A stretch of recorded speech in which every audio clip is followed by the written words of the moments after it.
Welcome to ऐसा technical. मेरा नाम शुभम रॉय है। दोस्तों, कुछ साल पहले हम लोग एक मोबाइल यूज़ करते थे जिसमें कि हमें अलग से कोई सिम डालने की ज़रूरत नहीं पड़ती थी। उसमें सिम इनबिल्ट ही आता था और कई बार सिम्स में लगे होते थे, अगर हम लोग सिम को चेंज करेंगे तो वो काम नहीं करते थे। जी हाँ, मैं बात कर रहा हूँ CDMA मोबाइल्स की। CDMA, आप कुछ समय पर रिलायंस के जो रिलायंस मोबाइल्स जो थे वो CDMA नेटवर्क के साथ आते थे कि CDMA मोबाइल है, और साथ ही साथ उसके अपोनेंट में भी एक मोबाइल नेटवर्क था जो था GSM, जो हम लोग आज तक यूज़ करते हैं। ये दोनों अलग अलग नेटवर्क्स थे, अलग अलग टेक्नोलॉजीज़ थी। मैं सिंपल से बात करूँ तो दो अलग सेपरेट टेक्नोलॉजीज़ थी, तो दोनों कैसे इवॉल्व हुए और कैसे CDMA मार्केट में अलग हो गया और GSM मार्केट में आगे बढ़ गया। तो चलिए शुरू करते हैं। तो मैं बात कर रहा हूँ, सबसे पहले चलिए बात करते हैं CDMA की। CDMA क्या होता है? CDMA का मतलब होता है क्लोज डिवीजन मल्टीपल एक्सेस।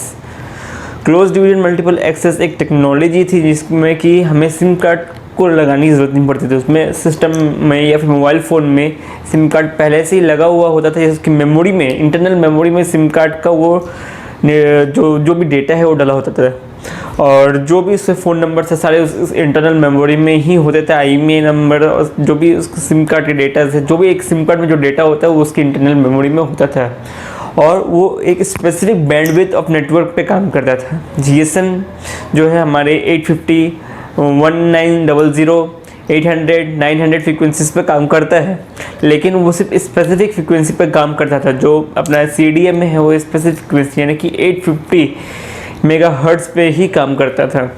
तो अब GSM और CDMA का एक वर्सेस था। जो GSM था उसे AT&T कंपनी ने बनाया था, और जो CDMA था स्प्रिंट कंपनी ने बनाया था।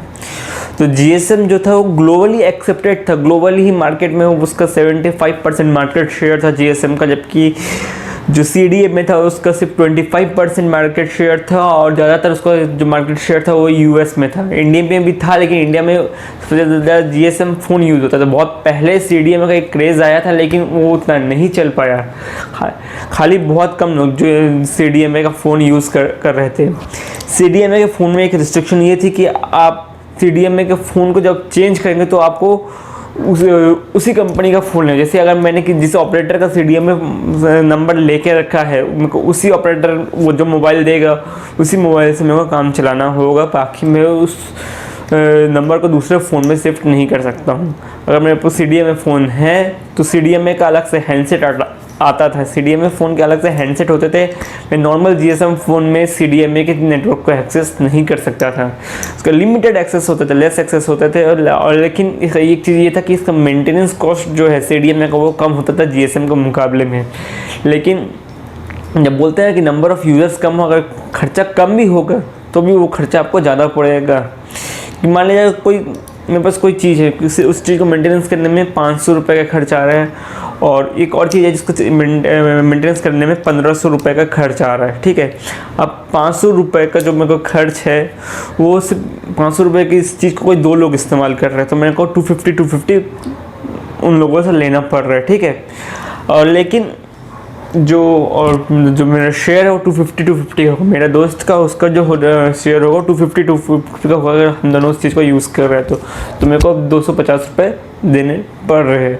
लेकिन वहीं जो दूसरा दोस्त है जो कि 1500 रुपये वाली टेक्नोलॉजी का इस्तेमाल कर रहा है, लेकिन हम लोग उसमें 10 लोग हैं, तो 1500 रुपये 10 लोगों में डिवाइड हो जाएगा। तो 1500 रुपये अगर 10 लोगों में डिवाइड होता है तो मेरे को वो चीज़ कम पड़ेगी, मतलब कम कॉस्ट में मेरा वो चीज़ सॉल्व हो जाएगा। तो ये चीज़ GSM और CDMA टेक्नोलॉजीज़ के साथ आ रही थी।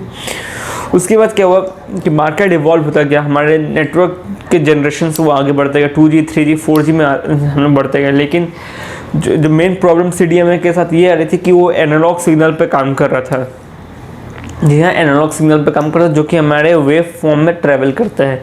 लेकिन वहीं से GSM जो है वो डिजिटल सिग्नल्स में आ चुका था, और वो डिजिटल सिग्नल में अपने डेटा को ट्रांसमिट कर रहा था। ठीक है, तो प्रॉब्लम ये बाद में आई कि जब हमें नेटवर्क को इवॉल्व करना पड़ा, जब नेटवर्क इंटरनेट मोबाइल डेटा के डिमांड बढ़ रहे थे, तो उस समय CDMA में उन मोबाइल डेटा को इस्तेमाल करना उतना सक्सेसफुल नहीं हो पाता, थोड़ा स्लो कनेक्टिविटी मिलती थी हमें उसमें, और जो कनेक्शन है बहुत ही मतलब स्पीड बहुत ही कम होती थी उस कनेक्शंस में। लेकिन जो GSM है वो 2G 3G 4G तक बढ़ता गया, हाँ 3G तक दोनों में है, CDMA 3G में भी एक्सेस दे रहा था। लेकिन जब मतलब 4G में अपग्रेड हो रहे थे तो CDMA पिछड़ गया।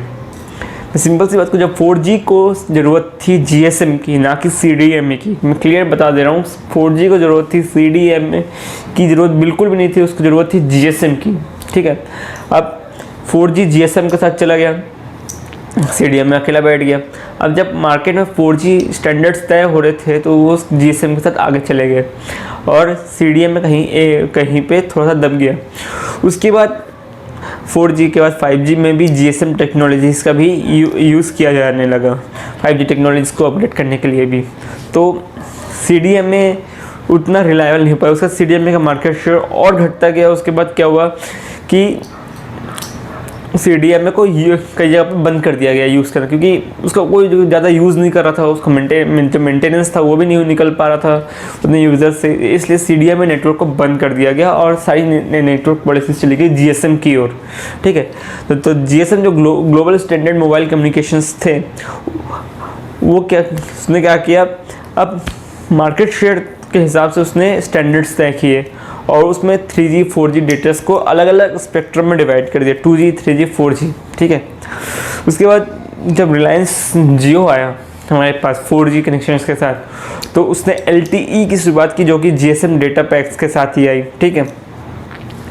अब उसमें वो जो CDMA टेक्नोलॉजीज़ थी और वो हो गई। अब CDMA टेक्नोलॉजीज़ के डिसएडवांटेज के कारण उसे अडॉप्ट करना थोड़ा मुश्किल हो गया, कि जहाँ मार्केट में नए नए स्मार्टफोन आ रहे थे वही CDMA के साथ हमें कोई भी स्मार्टफोन देखने को नहीं मिलता था। बहुत ही रेयर स्मार्टफोन्स आते भी थे तो बहुत मुश्किल से हम उसको वो कर पाते थे, एक्सेस हो पाता था, क्योंकि कई बार प्रॉब्लम होती थी CDMA को किसी स्मार्टफोन में एक्सेस करने की।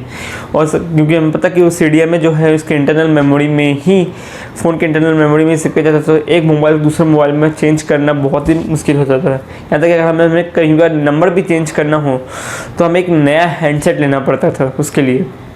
उस समय हम पुराने हैंडसेट को जमा करते थे और नया हैंडसेट लेना पड़ता था नए नंबर के लिए, तो इस पर थोड़ा सा एक्सपेंसिव, यूज़र को एक्सपेंसिव पड़ता था, उसको पूरा डिवाइस नया लेना पड़ता था। CDMA के रिचार्जेस भी उसके बाद थोड़े बहुत सस्ते होते थे एज़ कम्पेयर टू GSM, लेकिन जो मोबाइल डिवाइस का चार्ज था वो बहुत ही हाई था, ठीक है।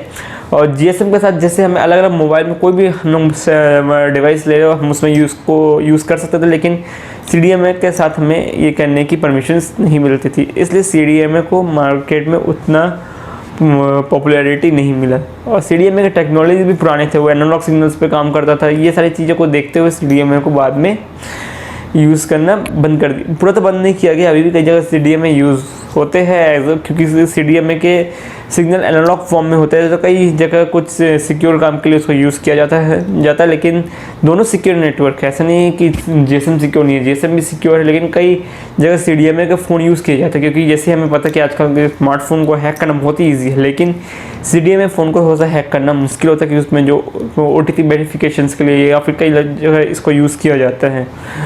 तो आज की वीडियो में इतना ही, और आगे की वीडियो के लिए मेरे साथ बने रहें। जय हिंद, वंदे मातरम। और साथ ही साथ मेरा एक और चैनल भी है, उसको भी सब्सक्राइब कर लीजिएगा। Thank you.